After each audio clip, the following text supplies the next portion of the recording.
이진숙 위원장이 말하는 그 법 취지가 아닙니다. 저희가 2007년도에 방송통신융합 국회 특별위원회 제가 위원이었고 또 방통위 설치법 법안심사 소위 위원이었어요, 제가. 그리고 주로 제가 주도해서 방통위법을 만들었습니다. 그리고 또 IPTV법도 만들었고. 그런데 우리나라에서는 처음으로 시도해보는 합의제 국가기관이에요. 그래서 5명이 합의를 해서 처리해라 라는 것이 입법 취지예요. 당시 법안 소위 속기록 보면 다 나와 있어요. 그리고 위원장은 여당 추천 인사가 하더라도 부위원장은 반드시 야당 추천 인사로 해라. 근데 부위원장은 법적으로는 하지는 않았지만 속기록에 그런 취지로 하자라고 해서 이 법이 통과된 겁니다. 그래서 합의제 기구라는 것은 5인 전부가 합의해서 하라는 취지예요. 그러나 그렇게 되면 일처리가 안 되기 때문에 최소한 5명 중에 3명 이상은 의사결정 과정에 참여를 해야 되고, 그리고 과반수가 5인 전체가 만장일치하는 게 법의 취지지만 그렇게 안 되면 3인 이상은 해야 되는 게 맞아요. 그런데 윤석열 대통령이 임명을 안 하고 야당 추천 인사가 임명을 안 하고 이런 것은 저희가 상상할 수 없기 때문에 그런 조항을 안 만들어 놓은 겁니다. 누가 국회에 추천한 것을 대통령이 임명을 안 하고 기간을 끌고 뭉개고 그런 것은 상상도 하지 못했어요. 그래서 이것은 입법 미비를 보완하는 취지예요. 그런 점을 제가 말씀을 드립니다. 그래서 이진숙 위원장이 짐작으로 말씀하시지 마시고 그때 법안 소위 속기록도 한번 읽어보시고 그렇게 하셨으면 좋겠어요. 제가 자, 좀 다른 말씀드려도 분들, 되겠습니까? 장경태 의원님, 네, 질문하세요. 네, 방통위원장님, 저도 과방위에서 상임위 활동한 적이 있어서 방통위 상황을 김여재 직무대행부터 시작해서 이상인, 이동관, 김홍일 위원장까지 인청도 했었는데요. 부디 이제는 탄핵에서 어찌됐건 돌아오신 만큼 좀 더 겸허하게 방통위를 운영을 해주셨다는 요청 말씀드리고요.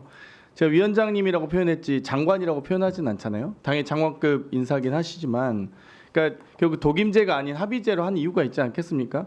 지금 여기 답변서에는 의결 정족수를 이와 같이 타 위원회 및 국회 등도 의결 정족수 이와 같이 엄격히 규정한 사례가 없다라고 했는데 이거 답변 누가 하셨는지 모르겠는데 제가 굳이 확인하진 않겠지만 국회법 54조에도 제적의원의 과반의 출석과 과반의 의결로 하도록 되어 있습니다. 그러면 방통위 5인 합의제 행정기관에서 대통령이 2명 임명하시죠?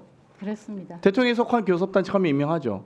네. 대통령에 속하지 않은 교섭단체가 2인 하잖아요. 네. 결국 3인이 그러니까 어찌됐건 합의제임에도 불구하고 대통령에 속한 교섭단체 또는 대통령의 어떤 이 여러 가지 정책 결정이 무조건 이 과반을 확보하게끔 만들어져 있습니다. 이 방통위 그렇지 않습니까? 그러니까 저희도 예상하지 못했죠. 법제처가 유권 해석을 내리는 것을 전제로 이렇게 방통위 야당 추천 몫의 방통위원을 이렇게까지 막을 줄 몰랐는데 만약 방통위원 임명하셨으면 제가 보면 이진숙 위원장께서는 야당 추천 1명과 대통령과 여당이 추천한 3인에서 3인 출석으로 2인이 의결하실 수 있으세요. 그렇지 않습니까? 굳이 임명을 안 해서 대통령께서 그래서 지금 이렇게 무력화되고 2인 추천 의결로 지금 김여재 직무대행부터 계속 의결해가지고 지금 150건이 넘을 거야 아마. 그러니까 저희가 그걸 가지고 지적해 왔던 거고 그냥 차라리 정상 절차대로 대통령 임명직 2명 그다음 여당 추천 1명, 3인으로 의결하시고 2인은 그래도 의견을 들어서 방통위의 속기록에도 최소한의 견제와 균형을 맞출 수 있는 합의제 행정기관으로서 역할을 해달라고 요청했던 거 아닙니까? 그래서 저는 이거를 이 3인이 출석하라고 한다고 해서 무력화된다라고까지 표현하신 건 너무 과한 것 같아요. 그러니까 가급적이면 5인 중에 야당이 2명의 방통위 야당 추천에 이 2명의 방통위에 반대하시는 의견이 있을 수 있죠. 그러면 3인이 그 대신 대통령 임명직과 여당 추천이 3인이 출석하셔서 본인이 3명이라도 출석하셔서 의결하시라는 겁니다. 그 정도의 의견인데 이것 저희가 정족수를 지금 의결 정족수 4인으로 하는 게 아니잖아요.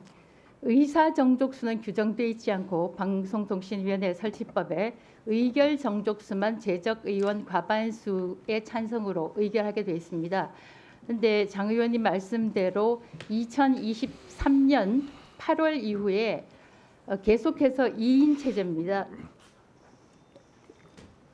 죄송합니다. 계속해서 2인 체제가 유지가 되고 있습니다. 그리고 저는 2023년 8월에 국민의힘 추천으로 상임위원으로 추천이 됐지만 민주당이 저를 본회의 표결을 거부를 해서 자, 제가 위원장님. 9개월 9일 위원장님. 동안 기다리다가 무산이 됐습니다. 위원장님. 그래서 제발 다시 한번 부탁드리는데 3인을 좀 추천을 해주십시오. 예. 잠깐만요. 자, 장경태 의원님도 예, 이진숙 예, 위원장님도 어렵습니다. 자가 예. 발언 끊겠습니다. 답변을 들으라니요. 들으면 좋죠. 질의 답변 포함 3분입니다. 위원장이 운영하는 거예요. 지리 씨가 3분을 다 쓰고 답변도 안 들으면 어떡하나요? 질의 답변 포함해서 3분이라고요. 지리 씨가 답변 시간 자, 그거는 위원장 재량 사항이니까 시비 걸지 마세요. 그게 어떻게 제가 제 마음대로 하는 게 아니라 제 재량이라고요. 이탈리아에 누가 자, 그리고 이진숙 위원장은 여기 지금 무슨 발표하러 나온 게 아니에요. 의원들이 질의하는 것에 대해서 답변하게 돼 있고요. 특별하게 발언하실 내용이 있다면 그건 위원장한테 허락을 받고 얘기하는 거예요. 질의 답변과 관계없이. 아셨어요? 제가 좀 답변 좀 드려도 되겠습니까? 지금 안 드리겠습니다. 자, 박범계 의원님 질의하세요. 여야 왔다 갔다 해야지. 아니 저희도요. 질의 좀 하게. 아니 여당에 또 야당 시켰으면 다시 여당으로 자, 가야지. 아까도 국민의힘 의원님 연속 2번으로 한 적이 있어요. 아 거기 손을 안 들었으니까 그런 거 우리 손. 박범계 의원이 벌써 손을 들었어요. 아이고 자, 박범계 의원 하세요. 편파적이네 편파적. 편파적인 게 아니라 아까 국민의힘도 연타석으로 2번 한 적이 있어요. 손을 안 들었으니까 없어서 자, 박범계 의원 빨리 하세요. 질의하세요. 좀 조용히 좀 해봐. 주진희 의원 좀 조용히 좀 하시. 좀. 미리 손들어 놓는 것은 무효예요. 예, 네, 질의하겠습니다. 끝나고 손 드세요. 박범계입니다. 이진숙 위원장님 네, 오랜만입니다. 네, 윤석열 대통령이 임명했죠.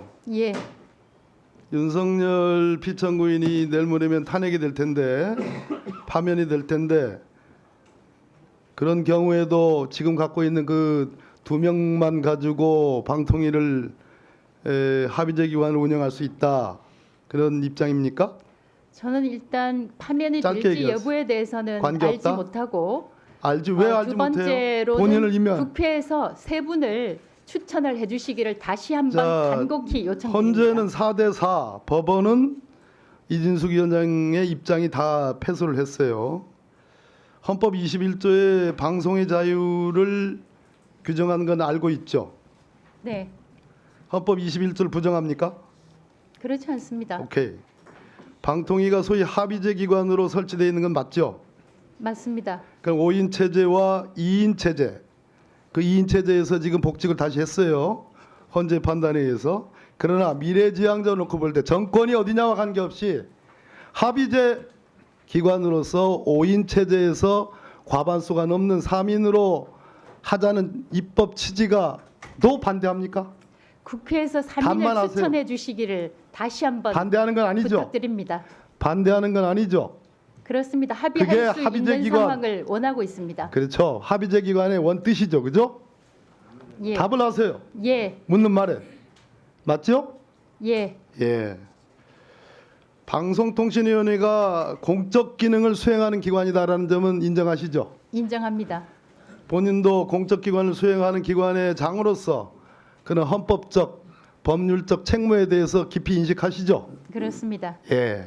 그래서 법원의 판단은 우리 이진숙 위원장 입장은 다 틀렸다는 얘기고 헌법재판관님들은 4대4로 나뉘었어요. 그래서 복직은 하셨어요. 그러나 미래지향적으로 놓고 볼 때 이 합의제 기관 방송통신위원회가 앞으로 윤석열 피청구인이 파면이 되는 경우에 대선이 실시됩니다. 그래서 어느 쪽, 여야 어느 쪽에 어느 분이 대통령이 되는지 모르지만 미래지향적 관점에서 본인이 방송을 사랑하잖아요. 사랑 안 해요? 방송을 사랑합니다. 사랑하죠. 그러니까 미래지향적인 관점에서 합의제 기관, 방송의 자유, 그리고 방송통신위원회가 하는 국가적 공적 기능의 수행 이런 관점에서 볼 때 5명 중에 적어도 3명이 나와서 다수결의 원리에 따라야 한다는 이 입장이 왜 그렇게 불편합니까? 반대합니까? 찬성합니까? 일단 법원에서 반대합니까? 찬성합니까? 방통위의 의결에 대해서 이진숙 위원장. 찬성하는 결정도 나왔고 반대하는 결정도 나왔습니다. 그리고 5인의 합의제 기관에 충실할 수 있게 3명을 추천해 주시기를 다시 한번 요청합니다. 자, 답변을 안 하니까 묻는 거예요. 반대합니까? 찬성합니까? 저는 답변을 드렸다고 생각합니다. 그리고 가정에 이진숙 의해서 위원장님. 네, 여기 법사위에 출석한 타 부처 장관들이 이진숙 위원장처럼 그런 태도를 보이는 장관 없어요. 아셨습니까? 저는 성실하게 답변하려고 노력하고 좀 있습니다. 국회의원 개인에 대한 개인적인 사감을 갖고 얘기를 안 하겠지만 국회를 존중해 주세요. 여기는 본인의 생각을 얘기하는 자리가 아니고 국회의원이 국민을 대신해서 물어보는 것에 대해서 답변하러 나온 거예요. 아셨습니까? 알겠습니다. 자, 그리고 송석준 의원님 조용히 하시고요.